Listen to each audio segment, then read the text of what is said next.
नमस्कृतायेषु अभद्रेषु नित्यं भागवत सेवया भगवती उत्तम श्लोके भक्ति अनैष्टिकी श्रीमद् ग्रंथ श्रीमद् भागवतम की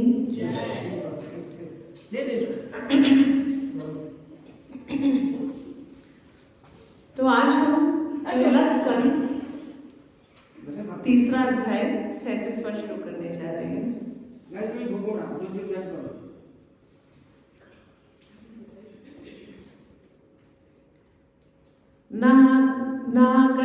नाचास्य कश्चित् त्रिगुणेन धातु रेवती जन्तु कुम्नियौति नामानि रूपाणि मनोवचोभिः सन्तवतो नच्चर्यामिवाक्य न चास्य कश्चित् त्रिपुरेण धातुः अविधि जन्तु कुमनीषूति नामानि रूपाणि मनोवचोभिः सन्तवतो नच्चर्यामिवाक्य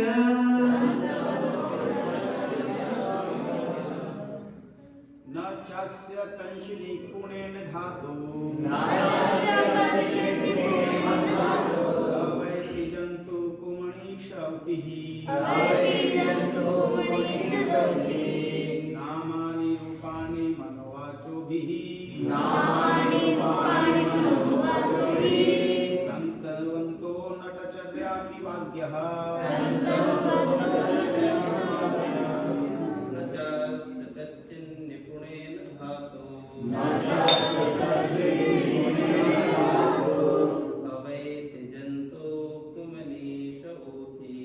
अवैति जन्तु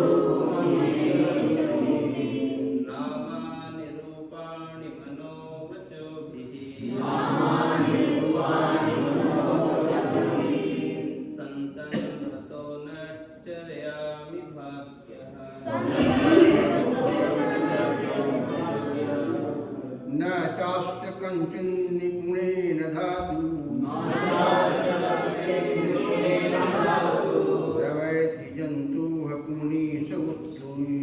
अवैति जन्तुः कुमनीषौति नामानि रूपाणि मनोवचोभिः सन्तवतो नच्चर्यामिवाग्यः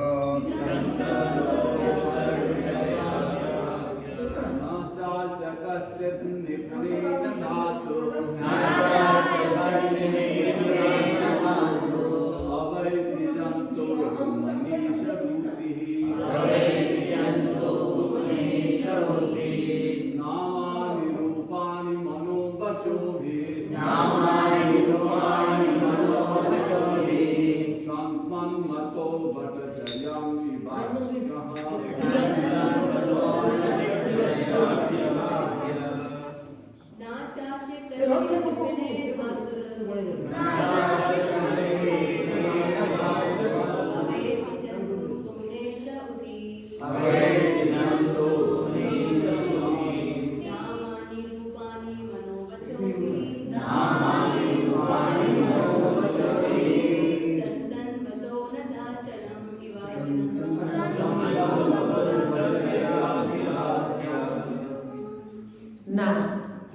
not ch and asya of him kaschit anyone nipunena by dexterity dhatu of the creator avaiti can do jantu the living being kumanishah with poor fund of knowledge the activities of the Lord namani his names rupani his form Manah Vachobhi, by the dint of mental speculation or the deliverance of the speech. Santana Vataha, displaying. Nata Charyam, a dramatic action. Eva, like. Ajnana, the foolish. Translation.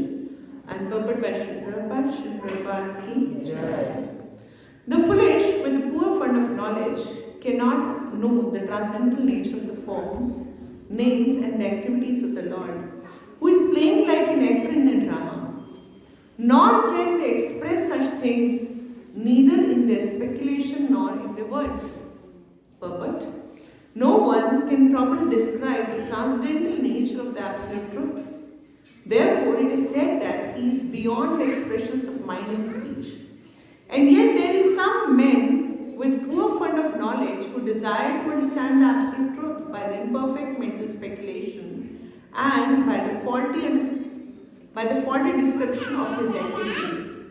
To the layman, his activities, appearance and disappearance, his name, his forms, his paraphernalia, his personalities, and all things in relation with him are mysterious. There are two classes of materialists, namely the fruitive workers and the empiric philosophers. The fruitive workers have practically no information of the absolute truth, and the mental speculators, after being frustrated in the fruitive activities, turn their faces towards the absolute truth and try to know him by mental speculation. And for all these men, the absolute truth is a mystery. As the jugglery of the magician is a mystery to the children, being deceived by the jugglery of the Supreme Being, the non-devotees, who may be very dexterous in fruitive work and mental speculation, are always in ignorance. With such limited knowledge, they are unable to penetrate into the mysterious region of transcendence. The mental speculations are little more progressive than the gross materialistic or the fruitive workers. But because they are also within the grip of illusion, they take for granted that anything which has a form, a name and activities is but a product of material energy. For them, the Supreme Spirit is formless, nameless and inactive. And because of such mental speculators, equalizes a transcendental name and form of the Lord with mundane names and form, they are in fact in ignorance. With such a poor fund of knowledge, there is no access to the real nature of Supreme Being. As stated in Bhagavad Gita, the Lord is always in transcendental position, even when he is within the material world. But the ignorant men consider the Lord one of the greatest personalities of the world, and thus they are misled by the illusory energy. Om Agyantimirandhasya Gyananjana Shalakaya Chakshurmilitam Yena Tasmai Shri Gurave Namah.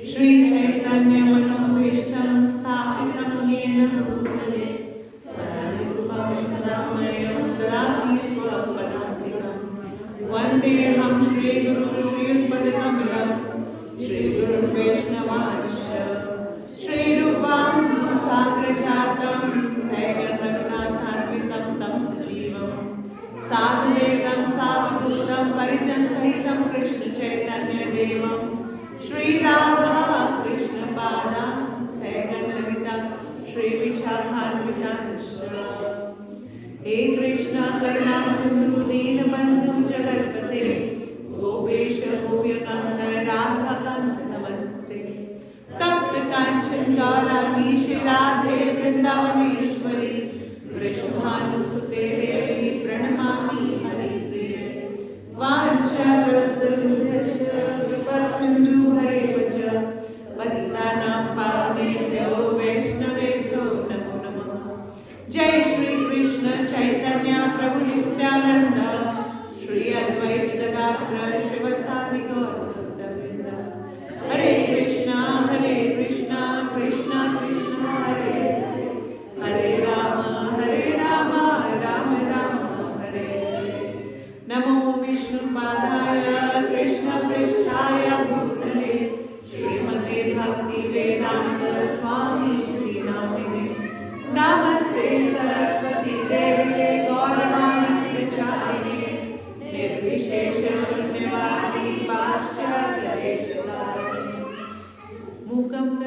वाचालं पङ्गुं लङ्घयते गिरिं यत्कृपातमहं वन्दे श्रीगुरुदेवतारिणम्। हरे कृष्ण। आज का जो श्लोक है बहुत ही सुंदर है। Vaman, Vaman, come here, come here.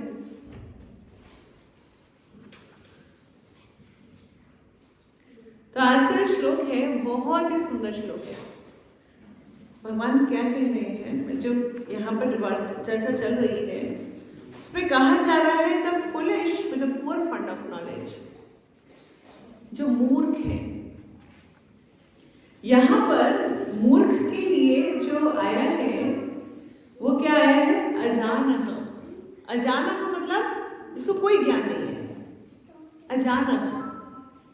तो जो मूर्ख है, जिसके पास कोई ज्ञान नहीं है, वो भगवान को समझ ही नहीं सकता। वो क्यों नहीं समझ सकता? ना तो उनके रूप को समझ सकता है, ना तो उनके नाम को समझ सकता है, ना ही उनकी लीलाओं को समझ सकता है। क्यों नहीं समझ सकता? क्योंकि वो हमेशा मेंटल स्पेकुलेशन पे चलता है, मतलब कि अपने मन के हिसाब से चलता है, मेरे मन के हिसाब से। तो ये जो श्लोक है और इसमें भगवान को एक एनालॉजी दी गई, जैसे कि ड्रामा में हम कभी भी जो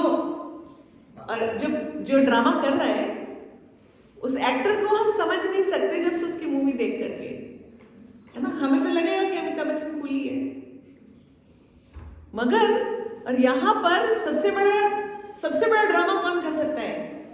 भगवान स्वयं। वो तो हमेशा एब्सोल्यूट है, हर चीज के एक्सट्रीम है, हर चीज के पूर्ण है। तो उसकी वजह से वो ऐसा ड्रामा करते हैं, है ना, कि किसी को कुछ समझ में नहीं आता। तो खास करके जो मूर्ख हैं, जो अपने मन के हिसाब से चलते हैं, जब हम प्रीचिंग पर जाते हैं तो हम ऐसे बहुत सारे लोगों से मिलते हैं जो हमें बोलते हैं, अरे तुम लोग क्या ये भक्ति करते रहते हो, है ना, ये तो केवल भावुक लोगों का काम है, सेंटिमेंटल।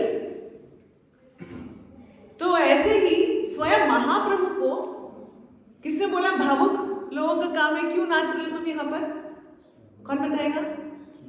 वाराणसी में प्रकर्षण सरस्वती, उन्होंने बोला अरे तुम गलियों में नाच रहे हो, तुम कीर्तन करते हो गलियों में नाच रहे हो, जरा शास्त्रों के ऊपर ध्यान दो, है ना, वेदांत सूत्रों को व्याख्या करो, तुम क्या ये गलियों में नाच रहे हो? तो ये तो भावुक लोगों का काम है। तो उसके बाद महाप्रभु ने क्या किया? जो स्वयं कृष्ण है, अब बोलते तो बोल सकते थे कि आज चलो बैठ के मेरे को बताओ सर तुम क्या कह रहे हो, आओ जरा शास्त्रार्थ करते हैं, मगर नहीं। महाप्रभु क्या बोले? उनको बोले मेरे को मूर्ख जानकर मेरे गुरु ने कहा कि तुम क्या करो? संकीर्तन करो। भगवान को मूर्ख जान के कौन कह सकता है ऐसा? वो हमारे लिए बोल रहे हैं, और किसके लिए बोल रहे हैं? खुद प्रकाशानंद सरस्वती के लिए बोल रहे हैं। मगर जब वही लीला हम आगे देखते हैं तो प्रकाशानंद सरस्वती खुद अपने आसन से उतर करके महाप्रभु के चरणों में आके गिरा और उनके बाद उनसे शिक्षा दीक्षा लिया। कहने का मतलब ये हुआ कि जो लोग सोचते हैं कि ये सिर्फ भावुक लोगों का काम है भक्ति, तो यहाँ पे क्या कहा जा रहा है? अजानः। वो क्या है? अज्ञान है, मूर्ख है। और यहाँ पर एक और बहुत सुंदर बात कही जा रही है। श्री प्रभुपाद जो हमारे को परपट दे रहे हैं, श्री प्रभुपाद दो बातें बता रहे हैं। क्या बताया? कि दो तरह के लोग हैं। मटेरियलिस्ट लोग हैं। मटेरियलिस्ट लोग क्या होते हैं? जिनको सिर्फ अगर किसी से कुछ श्रद्धा है भी तो वो सतोगुणी, रजोगुणी, तमोगुणी श्रद्धा है, जो 17वें अध्याय में बताया गया है। तो भगवद गीता में 17वें अध्याय में क्या बोला गया है? कि जो श्रद्धा है वो 3 गुणों में होती है ना, सतोगुणी, रजोगुणी और तमोगुणी। तो ये लोग सतोगुणी, रजोगुणी, तमोगुणी श्रद्धा में क्या करते हैं? सतोगुणी में देवी देवता की पूजा करते हैं। क्यों करते हैं? उनसे फायदा होएगा, है ना। हनुमान जी पे जाके आएंगे, शिव जी को जल चढ़ाएंगे और देवी माँ के पास जाएंगे और बहुत सारे देवी देवताओं की पूजा करेंगे, है ना, कुल देवी की पूजा करेंगे, सबकी पूजा करेंगे। किस लिए चाहिए उनको? बेनिफिट मिले। किसी को सुंदर वर चाहिए, किसी को सुंदर घर चाहिए, किसी को बहुत अच्छा पैसा चाहिए, किसी को और बहुत सारी इच्छाएं पूरी करनी है। केवल इंद्रिय विषयों के जो उनको सुख है उनको केवल वो चाहिए। मगर जो रजोगुनी पूजा करते हैं वो किसकी पावर करते हैं पूजा? भगवद गीता में लिखा है राक्षसों और यक्षों की पूजा करते हैं। हम प्रैक्टिकल लाइफ में क्या समझ सकते हैं? राक्षस कौन है? भगवान ने 16वें अध्याय में बताया राक्षस कौन है? जो अभिमान से युक्त हैं, जो शास्त्रों को नहीं मानते। तो आजकल ऐसे पावरफुल लोग कौन है? मोस्ट ऑफ इट हम देखते हैं पॉलिटिशियंस हैं, क्रिकेटर्स हैं, फिल्म एक्टर हैं, बहुत सारे गॉसिप करते हैं, अरे उस फिल्म एक्टर हीरोइन ने ऐसा किया, अरे उसने ऐसा किया, है ना, उसके सबकी उनकी गुणगान कर रहे होते हैं। So they are worshipping basically powerful people. कभी कभी क्या होता है कि बड़े किसी प्रेसिडेंट ने, किसी बड़े इंडस्ट्रियलिस्ट ने कोई कुछ बात बोली तो उसके फोटो लगा कोट लगाते हैं, उसका नाम नीचे लिख के। हमारे लिए वही, बहुत सारे लोगों के लिए वही उनकी आचार संहिता होती है। अरे सक्सेस पानी तो इस इंसान को कॉपी करो। तो क्या है? रजोगुनी की श्रद्धा। और तमोगुनी श्रद्धा क्या होती है? वो भूत प्रेतों की पूजा करते हैं, तांत्रिकों के पास जाते हैं, उल्टे सीधे काम करते हैं। ये सब क्या है? तमोगुनी श्रद्धा। ये हुए मटेरियलिस्टिक, इन सबको फायदा चाहिए। मगर दूसरा, इन जो फायदों के पीछे लोग दौड़ रहे हैं उनसे बेटर, प्रभुपाद ने कहा है, उनसे बेटर वो लोग हैं जो शास्त्रों को के हिसाब से कुछ भगवान को समझने का प्रयास कर रहे हैं, उनसे कुछ बेटर है। मगर ऐसे लोग भी जब वो मन घड़त शुरू हो जाते हैं, मन के हिसाब से ब्रह्म कौन है, पर ब्रह्म कौन है, उनसे बातें करो कितनी मर्जी, वो आपको ऐसा गोल गोल गोल गोल घुमाएंगे, खुद ही कंफ्यूज है। उनको बोला भगवान ने कहा है, भगवत गीता भरी पड़ी है, भगवान ने कहा है ब्रह्म कौन है, जीव है, और पर ब्रह्म कौन है, वो खुद मैं हूँ। नहीं, उनको नहीं समझ में आएगा। नहीं नहीं नहीं नहीं नहीं नहीं, लाइट है, ये है, वो है, पता नहीं क्या क्या बोलते रहते हैं। वो अपने हिसाब से, मेरे हिसाब से ऐसा होना चाहिए, मैंने जितना समझा है उसके हिसाब से। अरे आपके समझे को सुनना ही नहीं ना तुम्हें। भगवान ने जो बोला है उसको एज इट इज फॉलो कर लो ना।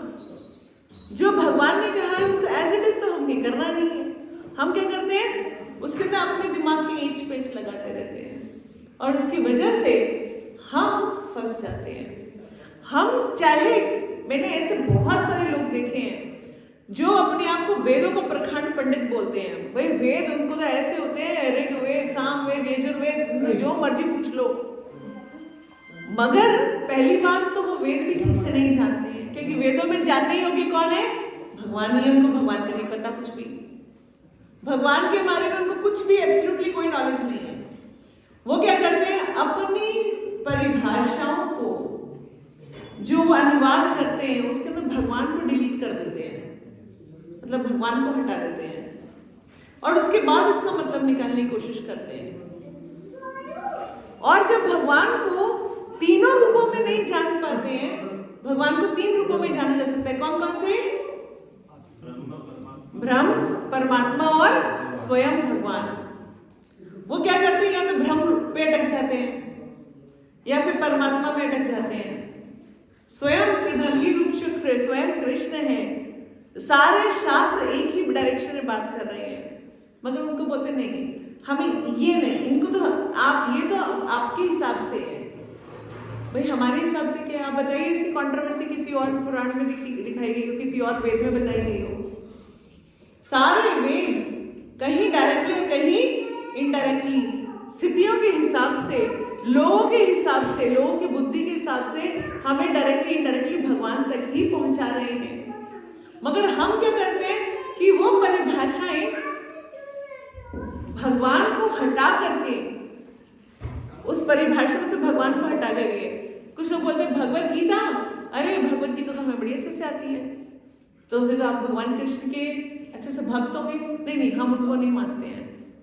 कुछ लोग तो बोलते हैं अरे कृष्ण तो एक ऑर्डिनरी इंसान थे, तो उसके बाद वो तो भगवान उनके अंदर घुस गए।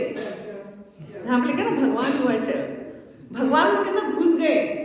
मतलब भगवान इतने बेचारे हैं कि उनको कुछ बोलने के लिए किसी के अंदर घुसना पड़ता है।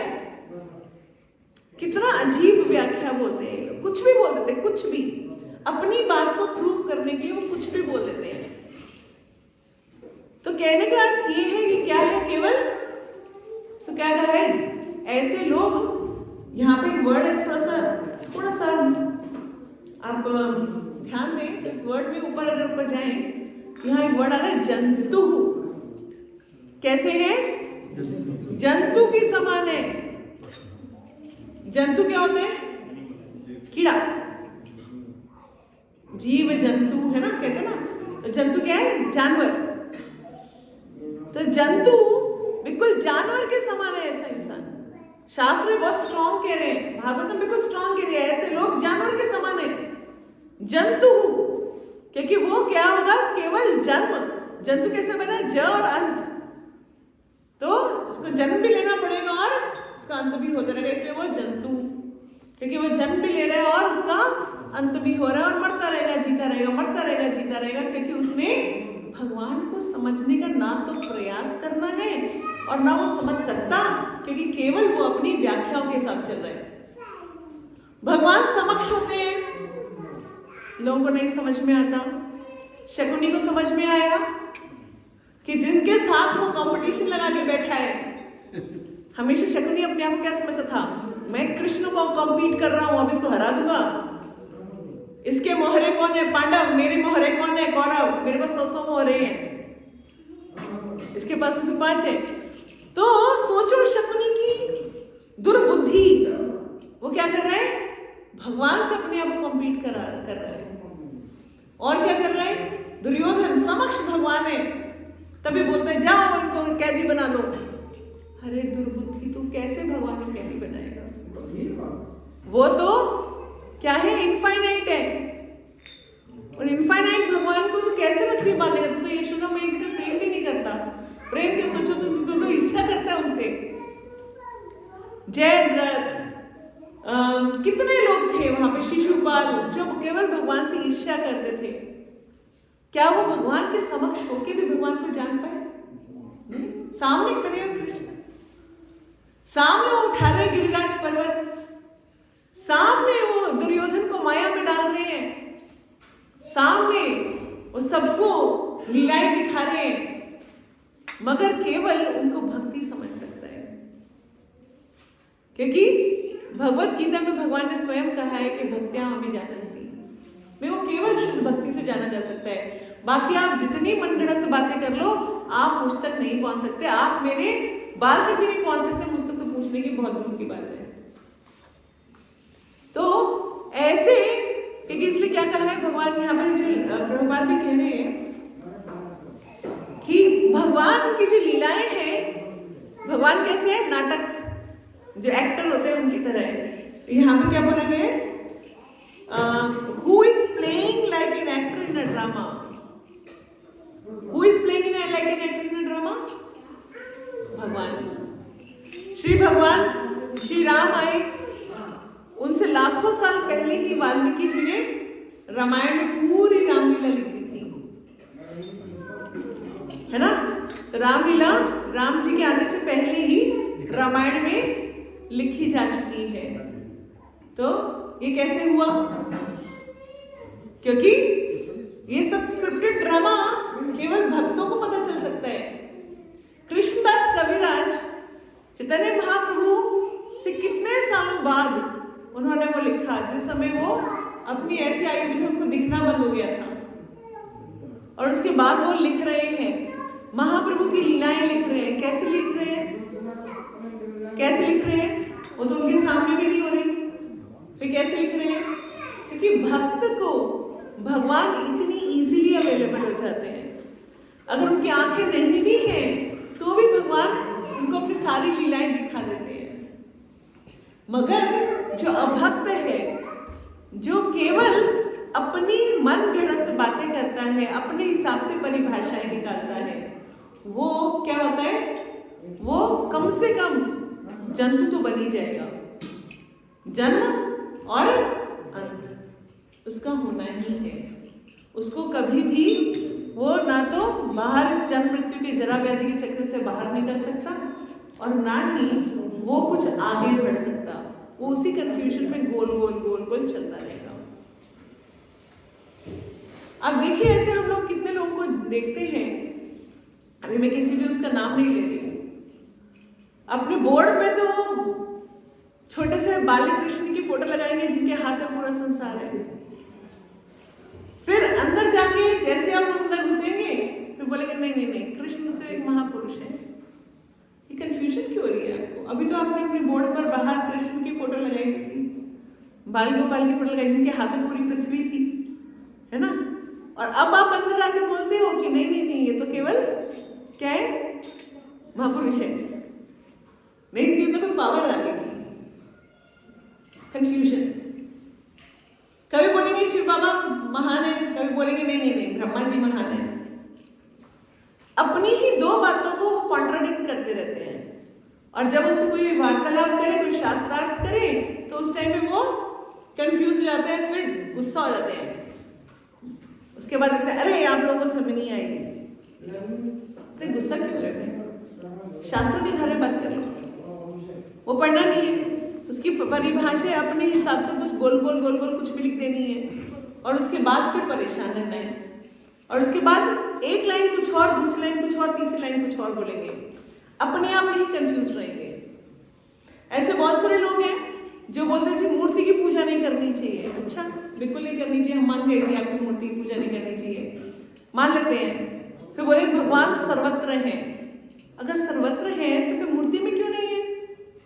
मतलब सर्वत्र का मतलब क्या होता है? मूर्ति को छोड़कर, भगवान के विग्रहों को छोड़ के बाकी सब कुछ उस जगह होनी चाहिए। फिर ऐसा क्यों होता है कि कोई आम मूर्ति रखी हुई है, ड्राइंग रूम में मूर्तियां सजाई जाती हैं बहुत सारी, है ना, उनके पास से जाके हमें कोई शांति नहीं मिलती, मगर भगवान के विग्रह के पास जाके अचानक हमारे को मन शांत हो जाता है, कितना भी परेशान हो। तो उनसे पूछिए क्या ऐसा होता है? बोलेंगे होता तो है, मंदिर जाके असत्य आता है,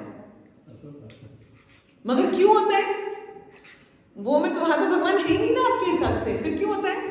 फिर तो आप किसी भी, वो जो बहुत सारी मूर्तियां यहाँ बन जाती है, जो पॉलिटिशियंस की मूर्तियां बन जाती है, उसके ऊपर कबूतर बीट कर रहे होते हैं, अब वो उनके पास भी जाकर के उतनी शांति मिलनी चाहिए थी, नहीं मिलती है ना, है ही नहीं, पॉसिबल ही नहीं है। जो भक्त भगवान की सेवा करते हैं, भगवान तो उनके साथ डेली का व्यवहार करते हैं। इतने सारे भक्त अपनी रियलाइजेशंस बताते हैं कि आज हमारे गौरताई ऐसा उनका एक्सप्रेशन था, ऐसी लीलाएं, कितने सारे भक्तों की कितनी सारी लीलाएं पता चलती है कि जहां भक्त भगवान अपने भक्तों के साथ आदान प्रदान कर रहे होते हैं, उनके साथ उनको वार्तालाप कर रहे होते हैं। कितने सारे हमने महान भक्तों की बातें सुनी है, मगर हम समझते हैं, जैसे कि हम लोग कई बार देखते हैं कि कुछ लोग इवन शास्त्रों के भी, कुछ लोग PhDs कर रहे हैं, जीव गोस्वामी के श्लोकों को लेकर PhDs कर रहे हैं, मगर जीव गोस्वामी को नहीं समझना, वो क्या कह रहे हैं वो नहीं समझना, हमारे छठ गोस्वामी ने क्या बोला है, भक्ति कैसे सिखाई है वो नहीं समझना, मगर हम क्या करेंगे, उनको अपने हिसाब से, क्योंकि रिसर्च करके हमें कोई नई फिलॉसफी देनी है, इसकी वजह से हम अपनी नई PhD बनाने के लिए उसको हम नए तरीके से लिखने की कोशिश करेंगे, और फिर क्या होगा, अल्टीमेटली हम खुद ही कंफ्यूज हो जाएंगे। तो ऐसा नहीं कि श्री प्रभुपाद के आने से पहले भगवत गीता नहीं थी, कितनी थी, प्रभुपाद खुद लिखते हैं, हजारों भगवत गीता की टिप्पणियां हैं, मगर तब भी एक भक्त नहीं बना पाए, एक भक्त नहीं बना पाए, क्योंकि बहुत सारे लोग बोलते हैं भगवान कुछ नहीं है, कुरुक्षेत्र कुछ नहीं है, पांडव कौरव कुछ नहीं है, वो तो हमारी 5 इंद्रियां हैं और हमारे 100 गुण है। अरे बाप रे, तो कुरुक्षेत्र जो दिख रहा है आपको वो क्या झूठ है? और जो यहाँ पे वृंदावन दिख रहा है, जो यहाँ पे मथुरा दिख रहा है, सब कुछ है, मगर फिर भी वो क्या करते हैं, नहीं नहीं नहीं नहीं नहीं, हम नहीं मानेंगे, हम तो अपने हिसाब से उसकी परिभाषाएं करेंगे। तो यहाँ पर इवन श्री प्रभुपाद बोल रहे हैं कि for them the supreme spirit is formless. वो क्या कहते हैं, भगवान का कोई आकार नहीं है, नेमलेस, उनका कोई नाम भी नहीं है, एंड इनएक्टिव, उनकी कोई लीला भी नहीं है, वो तो बस है, कोई लीला नहीं है। अरे मूर्खों, सॉरी, वो बोलते हैं भगवान हमारी प्रार्थना सुनेंगे, सुनेंगे तो काम होंगे ना, है ना? अरे अल्लाह देख रहा है सबको, तो आंखें आंखें हैं ना, दिल तो देख रहा है। तो अभी दो बातें अलग अलग क्यों बोलते हो? अभी तो बोले सब देख रहे हैं, भगवान देख रहे हैं। अभी क्या बोल रहे हैं? भगवान का कोई फॉर्म ही नहीं है, इज अ फॉर्मलेस। भगवान का कोई आकार होता है? नहीं होता जी। तो इसलिए श्रील प्रभुपाद क्या बोल रहे हैं कि ऐसे लोग क्या हैं? केवल मूर्ख है।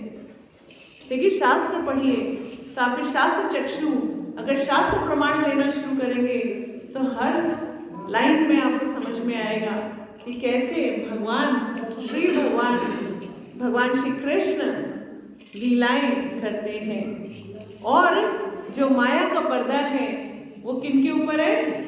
ना सिर्फ जो भौतिकवादी लोग हैं, मटेरियलिस्टिक लोग हैं उनके ऊपर है, बल्कि ऐसे लोगों पे भी है जो अपने मन के हिसाब से मन गढ़ंत परिभाषाएं करते हैं। तो हमें क्या करना चाहिए? अब इससे हमारा टेक अवे क्या है? ठीक है, हम तो भक्ति कर रहे हैं ना माता जी, हम तो कुछ कर रहे हैं, तो हम अब क्या सीख सकते हैं आज के श्लोक में? तो आज के श्लोक में हमें सीखना है कि हमें कितना जरूरी है प्रचार करना। क्योंकि जो लोग अगर इस भक्ति के मार्ग पर नहीं आए तो अल्टीमेटली क्या हो जाएगा? उनके कितने करोड़ों जन्म और खराब हो जाएंगे, क्योंकि वो उल्टे रास्ते चल चुके हैं। अभी पहले वो जीरो में आएंगे, फिर पॉजिटिव पे जाना शुरू करेंगे। और किसी भी जीव का उद्धार बिना भक्ति के नहीं हो सकता। भक्ति के साथ ही किसी जीव का उद्धार पॉसिबल है। भक्ति के बगैर किसी जीव का उद्धार नहीं हो सकता, नहीं हो सकता, नहीं हो सकता। कोई और प्रोसेस है ही नहीं। आप सोचो नहीं इसका कोई शॉर्टकट होता होगा, इसका कोई लॉन्ग कट होता होगा, कोई और अदर में भी तो होता होगा? नहीं, अल्टीमेटली उसको कृष्ण भक्त तो बनना ही पड़ेगा।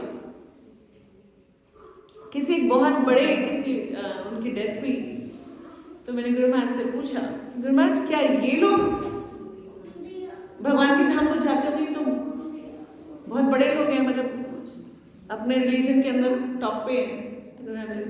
Unless until they do Krishna भक्ति दे कैनॉट बी डिलीवर्ड। जब तक वो कृष्ण भक्ति नहीं करेंगे तब तक वो यहाँ से बाहर नहीं निकल सकते। राम और कृष्ण तो एक ही है। जब तक भगवान की भक्ति नहीं की जाएगी वो बाहर नहीं निकल सकते। वो यहीं पर आएंगे, हाँ ठीक है उन्होंने अभी बड़ा संत वाला जीवन जिया तो उनको आगे जाकर ऐसा चांस मिल जाएगा कि वो सही मार्ग पे कृष्ण भक्ति कर पाए, क्योंकि उन्होंने इस जन्म में काफी सारे ऑस्टेरिटीज कर ली है, तपस्या कर ली है, तो अगले जन्म में थोड़ा मार्ग भक्ति का मार्ग थोड़ा जल्दी जल्दी सुगम हो जाएगा। मगर बिना कृष्ण भक्ति के बाहर नहीं निकल सकते। भक्त भगवान के साथ जब रिलेशनशिप होता है तो क्या दिखता है उसको? भगवान का सुंदर रूप, इतना सुंदर रूप कि घंटों घंटों भी निहारते रहो भगवान को, तो लगता है कि बस कैसे करके हमारा टाइम ना बीते, घंटों निहारते रहो भगवान के इतना सुंदर रूप। और नाम तो हमारे जीव में छाले पड़े हुए हैं, तो हमारे को नाम में अभी रस नहीं आता, मगर धीरे धीरे नाम में कुछ तो रस आ रहा है, तभी तो रोज सुबह माला लेके बैठते हैं। रस तो आ रहा है, ऐसा नहीं है कि रस नहीं आ रहा, नहीं तो किसी ने कोई डंडा थोड़े ना लगाया है ना। रस आ रहा है तभी तो हम सुबह सुबह अपनी माला लेके बैठते हैं। कभी कभी हमसे पूछते हैं, अरे माता जी अभी इतना चैंटिंग में मन नहीं लगता। ठीक है, मन तो हमने कितने करोड़ों जन्मों से उसको बर्बाद करके बिठाया हुआ है, अब वो तो भागेगा ही भागेगा।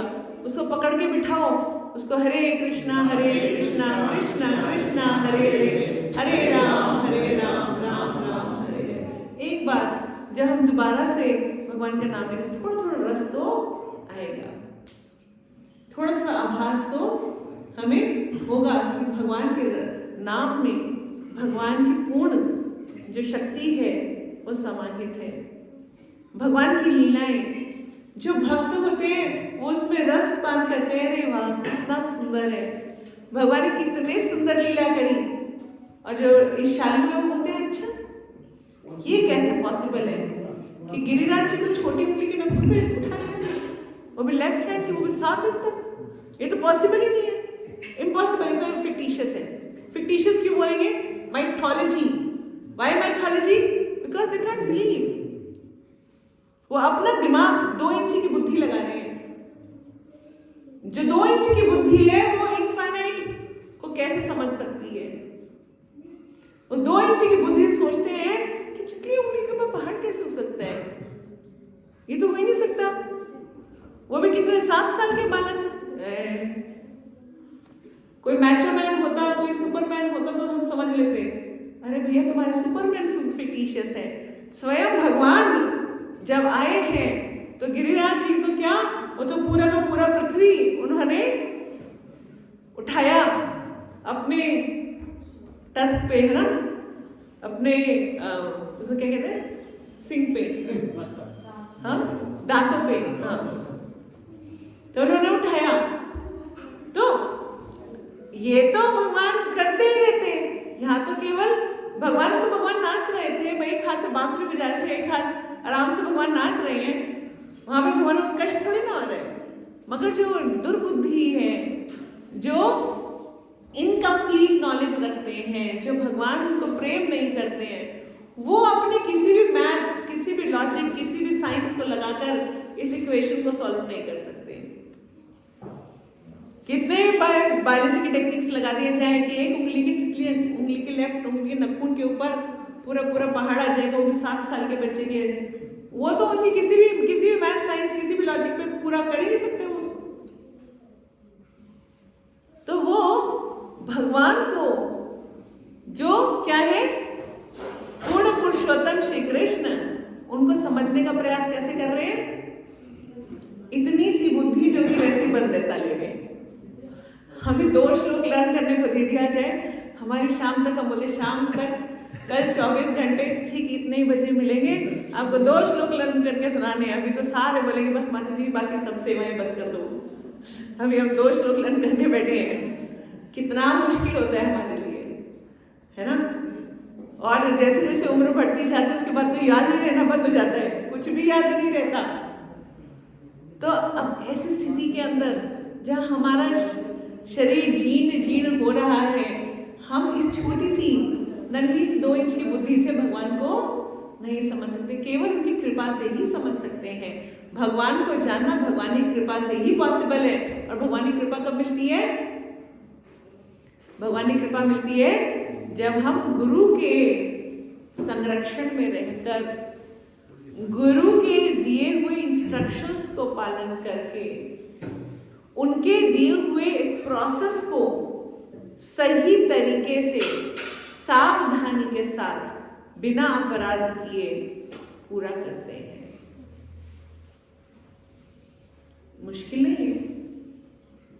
हमें सिर्फ क्या बनना है? सरल। हम क्या हो गए इस संसार में आज बैठ कर कॉम्प्लिकेटेड हो गए हैं।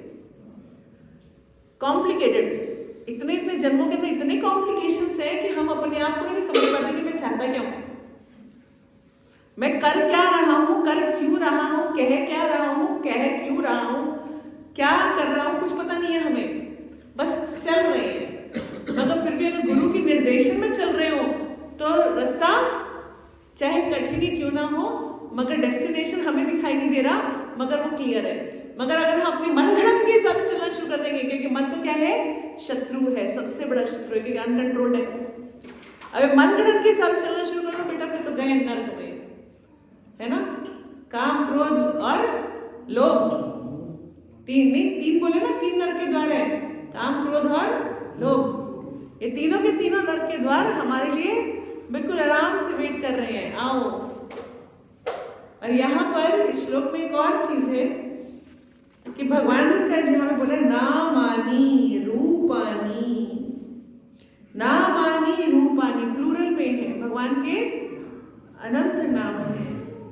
तो हमें कंफ्यूजन नहीं होना चाहिए, है ना। इसीलिए कभी कभी हम एक को पकड़, बस वासुदेव पकड़ के बैठे तो हमें लगता नहीं, मतलब में बाकी सब तो लिखा नहीं हुआ, हम तो नहीं मानते जी।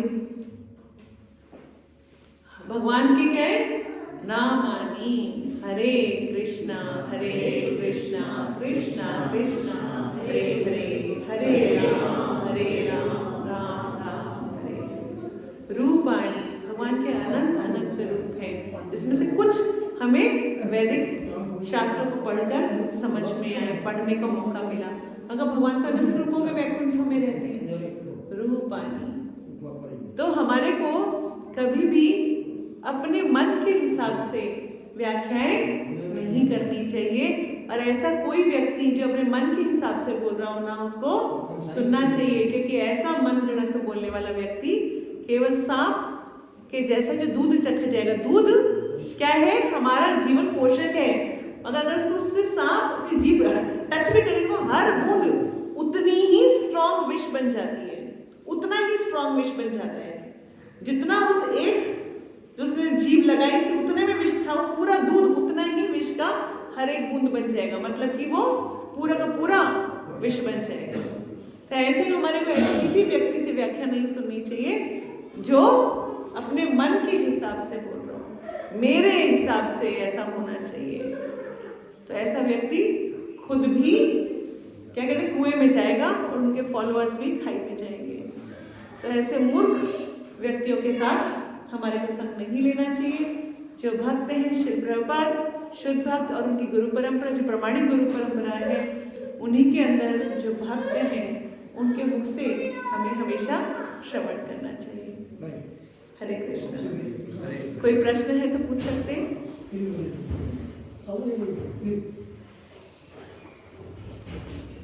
हमारा प्रॉब्लम माता जी ये है, रोज तो हम सुनते हैं कि हम कौन है, संसार में क्यों आए हैं, क्या करना है, केवल कृष्ण भक्ति हमको आगे लेना चाहिए, आगे ही ले पाएगा, डेस्टिनेशन पहुंचा लेगा। लेकिन हम क्या होता है, हम भूल जाते हैं, थोड़ा सीरियस होता है, फिर नीचे अप एंड डाउन, इसे हम ज़्यादा टाइम हम भूल जाते हैं।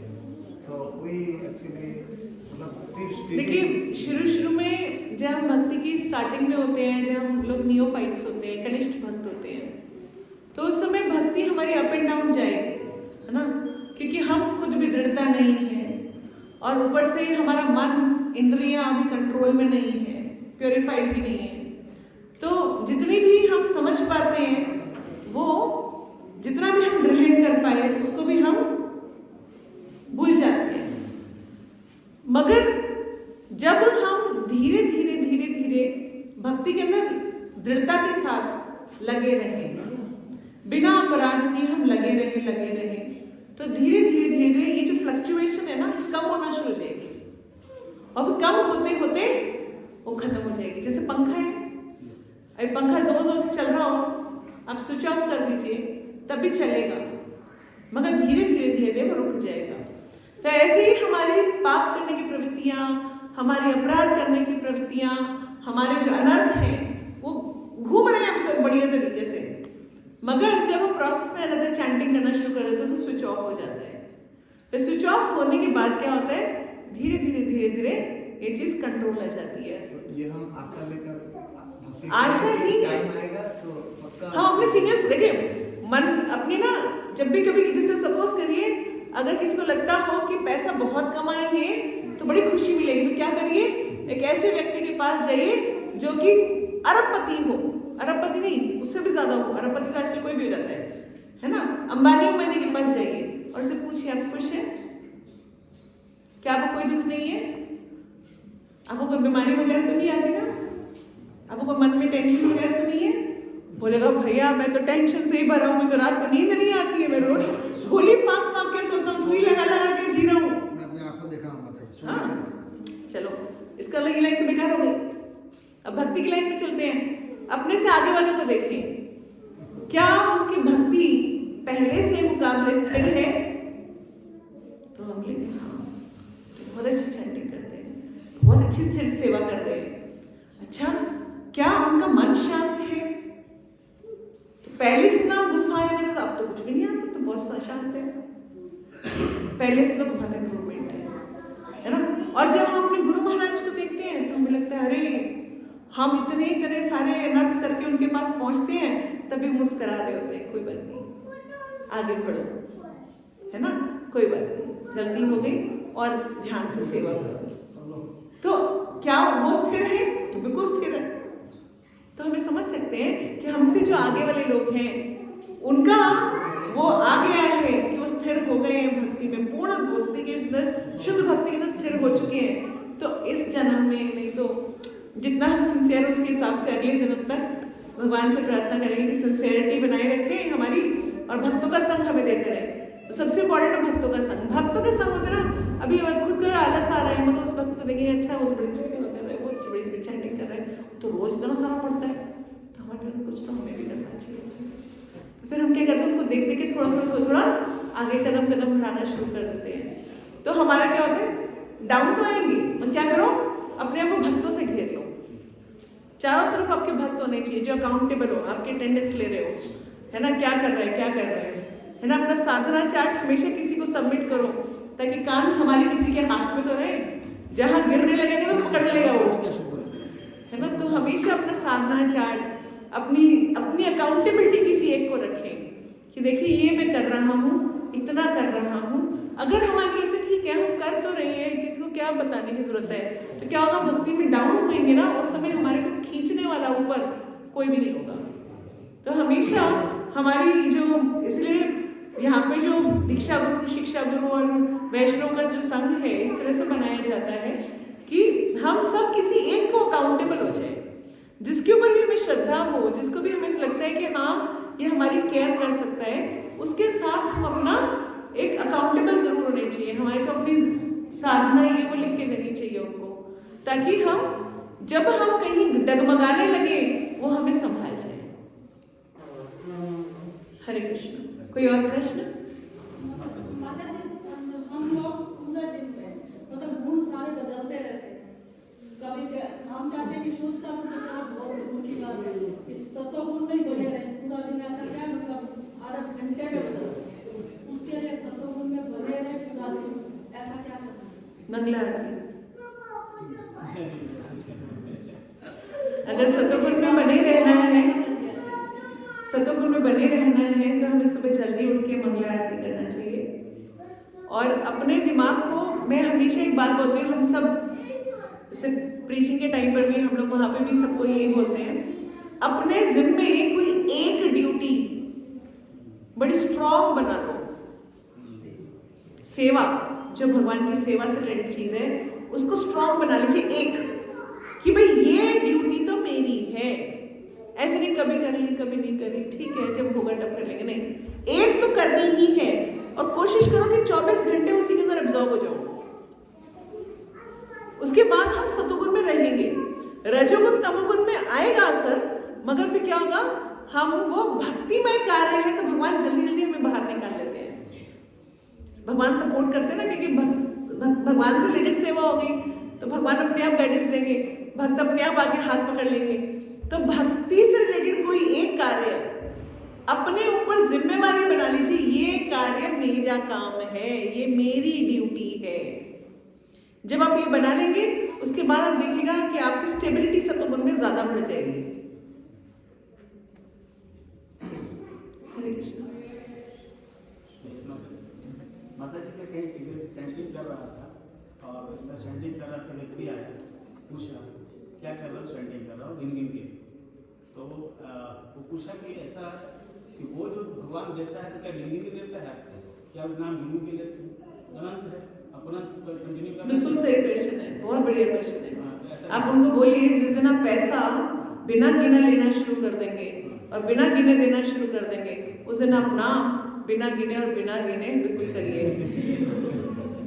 मगर जब तक आप पैसा गिन के ले और दे रहे हो, है ना, भगवान की कृपा भी गिन गिन के लेते हो, तो तब तक आपको नाम भी गिनना पड़ेगा। मगर जिस दिन आप बिना गिने पैसा लेना देना शुरू कर देंगे, उस दिन आप नाम भी बिना गिने ले सकते हैं। वो कहते हैं आपको भगवान देइए इतने। मैं तो कह रही हूँ ना, भगवान की कृपा है ना जो आपको लक्ष्मी के रूप में आ रही है। गिन के लेते हो कि बिना गिने लेते हो, और किसी को देते हो तो बिना गिने देते हो कि बिना गिने लेते हो, पूछ लो। अगर आप दे और ले का सारा ट्रांजैक्शन बिना गिने कर रहे हो फिर तो ठीक है, फिर आप नाम भी बिना गिने कर सकते हो। पैसे तो अपन गिन के करेंगे, 1 रुपये फालतू नहीं जाना चाहिए, तो ऐसे कैसे चलेगा। हरे कृष्ण। हरे कृष्ण। शिल प्रभात की जय, गौर भक्तवृंद की जय। भगवान धन श्रीमद् भागवतम की जय। आज हमारे नितिन का शादी है।